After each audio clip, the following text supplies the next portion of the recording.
NBC 10 News starts now.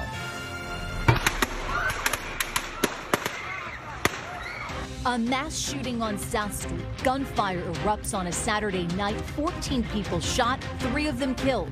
We're going to need everybody. We got multiple victims. We got hundreds of people.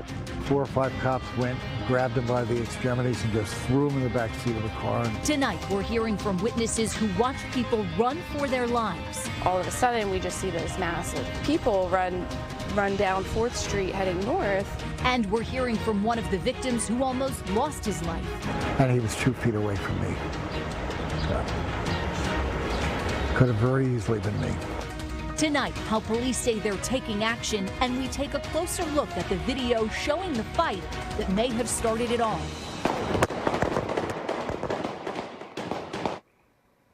Our nation's latest mass shooting spilling out on our own streets. Thanks for being with us. I'm NBC 10's Rosemary Connors.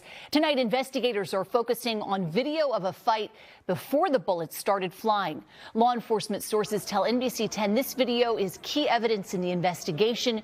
You can see the man in the white shirt pulls a gun as a fight breaks out with 2 others on South Street between 2nd and 3rd. Then you hear gunfire.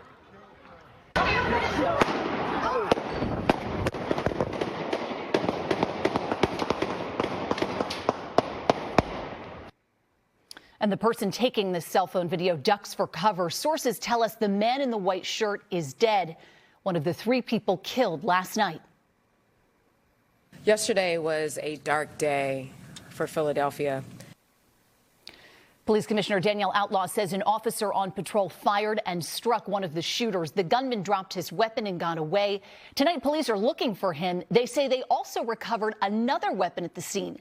It's unclear how many shooters were involved, but police say at least 5 guns were fired. We have live team coverage of the South Street mass shooting. NBC 10's Brian Sheehan is learning more about the 3 people killed. We begin with NBC 10's Claudia Vargas, who's live on South Street to tell us more about what actions police are taking tonight and how business owners are responding. Claudia. Yeah, Rosemary, as you can see, I'm on South Street and it's completely shut down to traffic, and you'll see increased police presence, which business owners and residents we spoke with say they appreciate, because in the weeks leading up to yesterday's mass shooting, there was increased chaos, from cars spinning out of control and crashing into buildings to just last Tuesday, another shooting. Normally, South Street Souvlaki would be full of dine-in customers. Today, it's empty. Everybody's just ordering delivery because they don't want to come out here. Hussein says that customers are afraid following last night's mass shooting. Yeah, definitely today we felt the effect of it. And that was before police shut down the street. Starting at 8 p.m., South Street is closed to traffic. Police say it's to avoid crowds and any further violence. Residents in the area say it's needed. I think safety is paramount, especially when you have kids. Mike Harris is head of the Business Association, representing many of the shops and restaurants along South Street. Well, certainly seeing more police down here is great. But police presence last night did not deter the shooters. This still took place right here in front of police officers, within yards of police officers. So I guess it's that kind of brazen indifference. He says some businesses had already started closing early due to the increased safety concerns. We're assessing whether it needs to be adjusted. Just earlier this week, another shooting took place at 4th and South. This week has been a little worse than usual. Hussein says more police presence would help people feel safe and perhaps deter crime. Last year, I remember it was leaving work and there were always cops all over the place, and it wasn't as often we had the issues. And police say they're still investigating the incident. They haven't announced any arrest. As for the street closures, it's closed till 6 a.m., and that is between Lombard and Bainbridge and Front and 6th Street. Live on South Street, Claudia Vargas, NBC 10 News. Thanks for that, Claudia. Tonight, police released the identities of 2 of the 3 people who died in the shooting. 35-year-old Gregory Jackson, 27-year-old Alexis Quinn. And the teachers union in Philadelphia says the 3rd victim who passed away is 22-year-old Chris Minners. He's a 2nd grade resident advisor at GIRARD College, a college prep boarding school where full scholarships are provided for kids in grades 1 through 12. Minners was a graduate himself. This evening, GIRARD College released this statement. Christopher was so proud to return to Girard and serve as a role model to the young boys in his care. He was doing an amazing job for us, even being named RA of the month in March. Chris was a vital member of our community, and his loss will be felt deeply. Tonight, we're hearing from one of the 11 survivors shot in the mayhem. The oldest victim, 69 years old, tells us he was listening to live music on South Street. The next thing he knew, he was bleeding from his leg. NBC 10's Brian Sheehan joins us live from South Street as well this evening. He has his story, and he has more on the people killed in this violence. Brian? Yeah, Rosemary, the victims range in ages. The youngest, 17, as you said. The oldest victim, 69 years old. Tonight, we are learning more about some of them. I'm doing fine, but I'm just in a daze. I just can't put it all together. Rusty Kroll tells me he still can't wrap his mind around what happened to him on South Street Saturday night. The 69-year-old was the victim of a mass shooting. The South Philly resident says he was at Dobbs on South to see a friend perform and heard commotion when he stepped outside shortly before midnight. I thought everybody's having a good time. It's fireworks, you know. But then I looked down at my leg and there's blood just gushing down the back of my leg. Police say shots were fired between 2nd and 3rd Streets, injuring 14 people and killing 3 of them.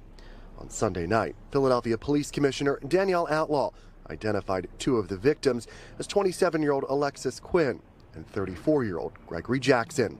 And everybody's just so sad, devastated. Tracy Medley with Millennium Skate World in Camden says Jackson was a longtime customer. He would be very happy when he would walk in the door, just light up and just be so excited to be here, and then just walk around, shake hands, hugs with everybody. And he had a lot of friends here, and a lot of his family would come here and skate as well. Christopher Minner's father tells NBC 10 his son was also killed. He describes the 2019 graduate of Cheltenham High School as dynamite. The 22-year-old was a residential advisor at GIRARD College in Philadelphia, and in a statement Sunday, a school spokesperson said Minners was an innocent bystander who was shot while celebrating his birthday with family and friends. And somebody ran from the shooting and they got caught up with. Kroll says he's lucky to be alive and is grateful for the support from the community. Well, we are the city of brotherly love, and that's what I see. And it gets you.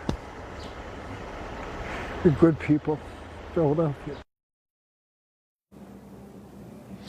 Police tell us the victims' conditions range from stable to critical. It's unclear how many remain hospitalized tonight. We're live along South Street. I'm Brian Sheehan, NBC 10 News. Still a lot to sort out with this, Brian. Thank you. Neighbors living on and near South Street say enough is enough. We spoke to Maureen Long this morning, who heard the mass shooting from her bedroom. I'm in bed and I hear rat-tat-tat-tat-tat-tat, and I'm thinking, is that a gun? No, it can't be a gun. It just can't be a gun. It can't be. This is your neighbor. This is your neighborhood. How you feeling? I mean, sad, mad, furious. I am furious, not just for my neighborhood, for the whole country. If I hear one more time, thoughts and prayers. Philadelphia Mayor Jim Kenney is out of town at a conference, but released a statement about what happened last night. He says, once again, we see lives senselessly lost and those injured in yet another horrendous, brazen, and despicable act of gun violence. My heart is with the family, friends, loved ones of those lost or injured, and with everyone impacted by this terrible tragedy. He went on to say the surge in gun violence that we've seen across the nation and here in Philadelphia makes me not just heartbroken, but angry. In an effort to address Philadelphia's ongoing gun crisis, tomorrow morning there is a roundtable discussion. It's been planned to talk about possible solutions. Pennsylvania Senator Bob Casey will host the event along with members from Ceasefire PA and some local students. The Philadelphia Eagles are honoring the victims and survivors of gun violence. Here's a live look at Lincoln Financial Field, which is lit up in orange for gun violence awareness. Tomorrow, Philadelphia police are holding a gun buyback event at the link. Anybody who turns in an unloaded firearm will receive a $100 gift card, no questions asked, no appointment needed. This runs from 2 in the afternoon until 6 o'clock in the evening. Count on NBC 10 for complete coverage of the gun violence crisis in the city, including last night's mass shooting on South Street. We'll hear from more witnesses later in the newscast.